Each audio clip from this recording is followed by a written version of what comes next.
Hi guys, welcome back to the channel. So those brave young girls who protested having to compete against a transgender athlete who forfeited a shot put competition have now been barred from competing in the next competition and possibly future competitions because they decided to make it known that they object to having to compete against a male athlete. And remember, the state of West Virginia has banned transgender athletes competing in women's categories. Yet that policy was appealed and they were successful because the person in question transitioned from as early as 3rd grade. So this transgender athlete is on hormones, puberty blockers, and because of that, they won their appeal. And somehow the courts have decided that that makes it fair that this male athlete competes in the female category. The 5 female students who forfeited a shot put competition earlier this month in protest to the 4th Circuit Court of Appeals ruling to block West Virginia's Save the Women's Sports Act have been barred from competing in the event in their next track and field meet. The parents of 4 out of the 5 Lincoln Middle School students have filed a lawsuit, according to a press release from the Attorney General Patrick Morrissey's office. The suit argues that the students' protests lasted roughly 10 seconds each, did not disrupt the track meet in any way, and did not affect any of the other competitors. West Virginia has already announced its intentions to appeal the 4th Circuit's ruling. Now, on Friday, Morrissey filed a brief in support of the students' lawsuit. The lawsuit argues that the girls' First Amendment rights are being violated. So 4 parents out of the 5 students who protested have filed a lawsuit, and rightly so, because they're saying that this affects their daughter's First Amendment rights. They have a right to object. They have a right to make their feelings known. It's bad that this is being pushed on them. And they're told that if you want to compete in sports, you're going to have to be willing to compete against male athletes. This is what we're telling our kids in middle school, that they have to be willing to compete against male athletes. They're being punished for objecting. They're being punished and excluded from their competition for saying that they don't want to compete against a male athlete. And all they're really doing is saying that they agree with the state of West Virginia that put this policy in place for their protection. Yes, there was an appeal, and the state of Virginia, or West Virginia, is appealing this decision.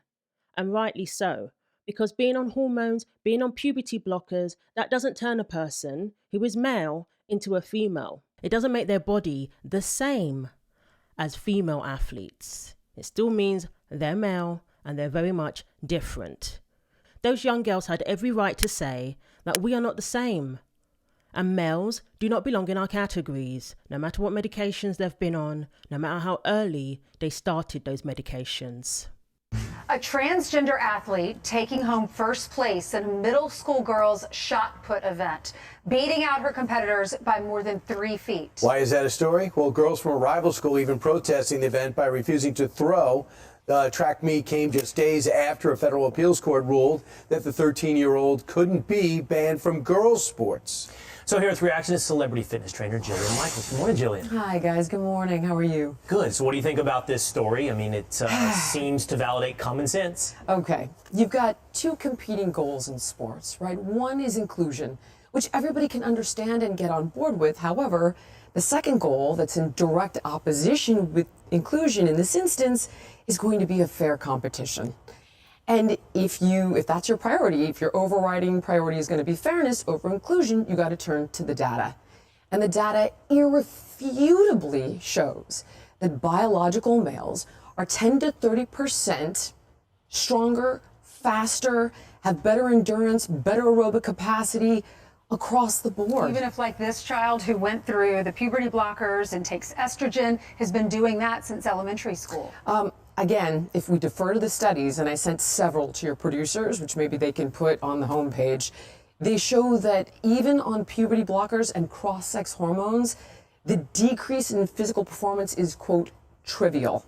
That's what the data says. And to give you an example, if you look at a biological male, transgender female, with grip strength, in conjunction with a biological female transgender male, okay, so both of them are on blockers and cross-sex hormones.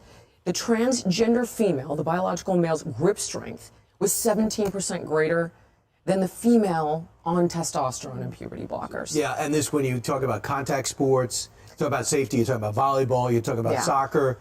I mean, this is out of control. Absolute facts there, and common sense. You shouldn't even need a ton of studies to tell you that men are physically stronger than women. And this idea of being on puberty blockers means that it negates all advantages that men have over women. It's completely false. Like Jillian Michaels said there, the studies are showing that the decline in physical performance is trivial compared to a male body and a female body. One that takes all these medications, the decline in physical performance or the decline in the advantage that they have over the females is trivial. So again, it's not a good reason to have male athletes in women categories. If anything, it shouldn't even be a factor because you shouldn't be doing this to children. The CAS report in the UK has shown a lot of data, a lot of information that this is wrong, that this is harmful, and that you should wait so that the kid is old enough to consent before you put them on puberty blockers, before you start transitioning them from 3rd grade, because that implies that you've told them they're in the wrong body. And now if this is going to be something that they're able to do, they're going to be allowed to compete in women's sports in a state where transgender athletes are banned from women's sports, it's only going to encourage parents to transition their kids earlier and earlier. And there certainly isn't enough data to conclude that this is beneficial to the child. So the press release from the Office of the Attorney General, Patrick Morrissey, informed everybody that these young girls were being barred from competing in the next competition, all because they exercised their First Amendment rights. And the press release gave information about the lawsuit. The suit argues that the students' protests lasted approximately 10 seconds each and did not disrupt the track meet in any way and did not affect any other competitors. The only thing this decision does is teach these children to keep their mouths shut and not disagree with what they saw as unfairness, Morrissey said in the release. That is outrageous, and it tramples these students' rights to freedom of speech and expression. That's their First Amendment rights. You're punishing them for saying, I disagree. So we know this is a typical story when it comes to this transgender athletes in women's sports debate.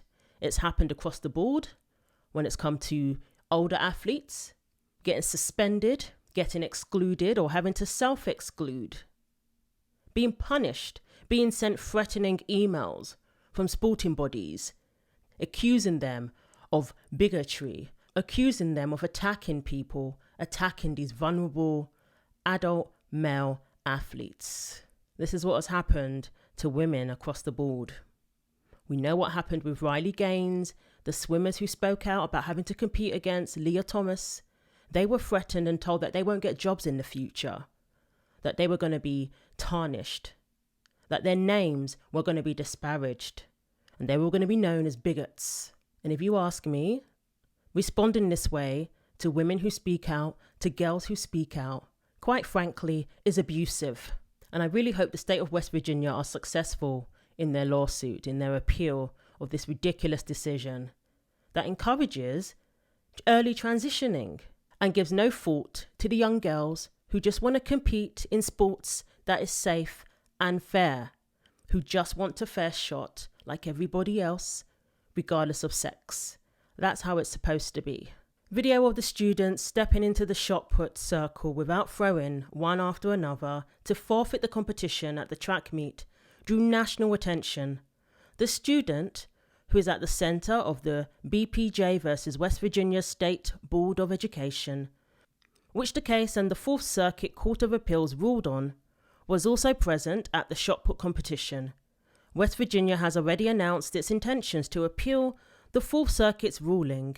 Friday, Morrissey filed an amicus brief in support of the lawsuit filed on behalf of the students, which is seeking injunctive relief. The suit also claims that none of the students have received any formal notification of their discipline, of any rule violation, or of their rights to appeal the school's decision, despite being barred from competing in their event during the next meet. So it just seems like somebody has taken it into their own hands to not follow procedure and to just punish these girls. That's what it looks like to me. And in my first video I did on this topic, some people were saying that it's easy to protest in middle school because the consequences are not, that great. You're not going to be denied scholarships. You're not going to lose out on places at college or, things like that. You're not forfeiting an NCAA national title, for example. No. But how wrong were those assumptions? Because these young girls are being punished and they are facing consequences, just like the adult female athletes who speak out, like April Hutchinson, who has been suspended for a year, Riley Gaines, who faced physical assault just by visiting a college and speaking about her experience. April's display at a museum that spoke about her sobriety was taken down. So even from a young age, when you speak out, sadly, our young girls are now having to deal with the consequences of this. And it is absolutely despicable that they would do this to children. A child has a right to say, I believe this is wrong. Like anyone else. This is a competition that they were competing in. They didn't consent to competing against a male. They were being forced to do so, and they said no. Without doing everything by the book, it sounds like it was said there. They weren't even given any formal warning. They weren't told what exactly they violated. Because as far as I'm concerned, forfeiting is not against the rules in sports. An athlete can forfeit a game if they choose to. And that in itself, is enough of a consequence because they don't get to go forward in that particular competition. The state of West Virginia has the right and the duty to protect female athletes, to implement policies that ensures that their sports are fair and safe. And the appeal court interfered with that as far as I'm concerned, because if you're male, that's it. You don't belong in women's sports. There aren't exceptions, because there aren't exceptions to who is male and to who is female. You're either one or the other. No matter what one does to their body, they're not going to be the exception. They're still going to be male. And therefore, because that person isn't female, isn't the same as the other female athletes, they're in the wrong category. That's it. Nobody is saying that a transgender athlete cannot participate in sports. Of course not.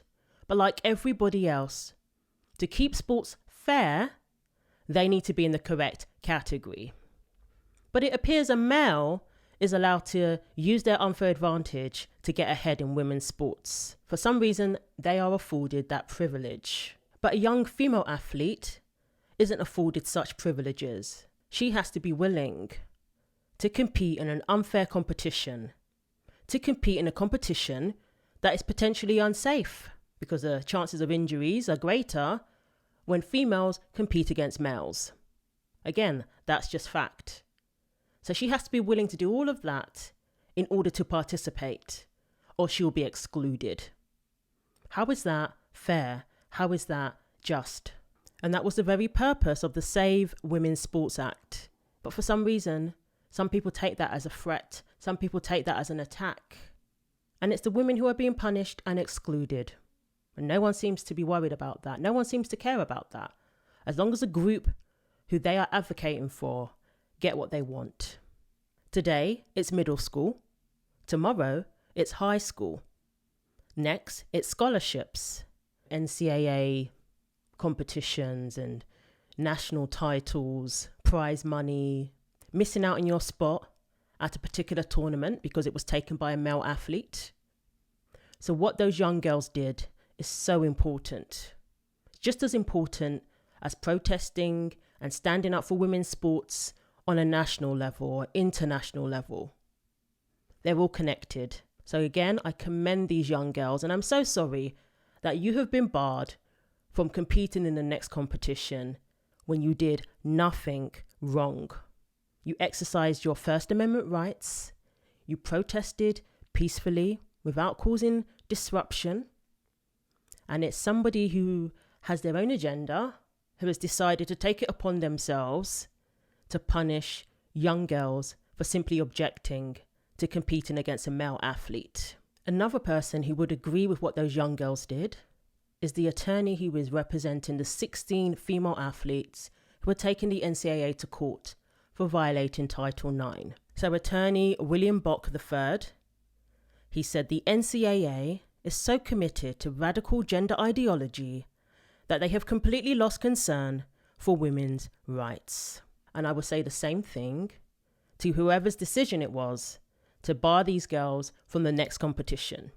You were so committed to the cult of radical gender ideology that you have thrown out all concern for these young girls, for the rights of these young girls.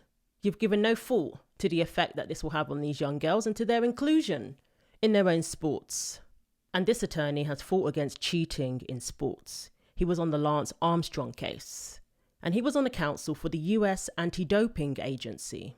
So a huge part of his career is fighting cheating and injustices in sports.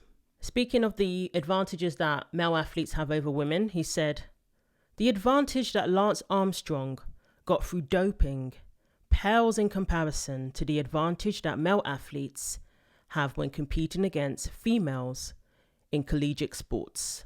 The NCAA suggests that one can reduce or eliminate the performance gap between men and women by suppressing testosterone, and that's ludicrous from a matter of science."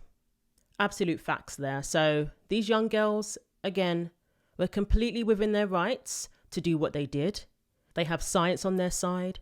They have other female athletes on their side. They have people with common sense on their side. The state of West Virginia is on their side too. So I really hope they don't lose heart, because they have a lot of people backing them. There's even talk of a fundraiser for them. So Ashley St. Clair on X said, "Would you donate to a college or athletic fund for the middle school girls who were banned from their own sport after they were brave enough to refuse to compete against boys? Bravery should be rewarded. Let's do something awesome. Does anybody know if there was a college fund for these girls?" And Riley Gaines said, "Definitely something we should consider, and I think could have the capacity for. It's just so sad that these girls are literally in middle school, and such sweet girls. They just wanted fair competition." Absolutely. And lastly, Riley Gaines seems to have uncovered some information about the coach who was responsible for barring these girls from the next competition. It seems they're very sympathetic towards gender ideology. So Riley said, and there it is. The coach that banned them is posing in a photo with this guy on her Facebook. She's no coach. She's an activist.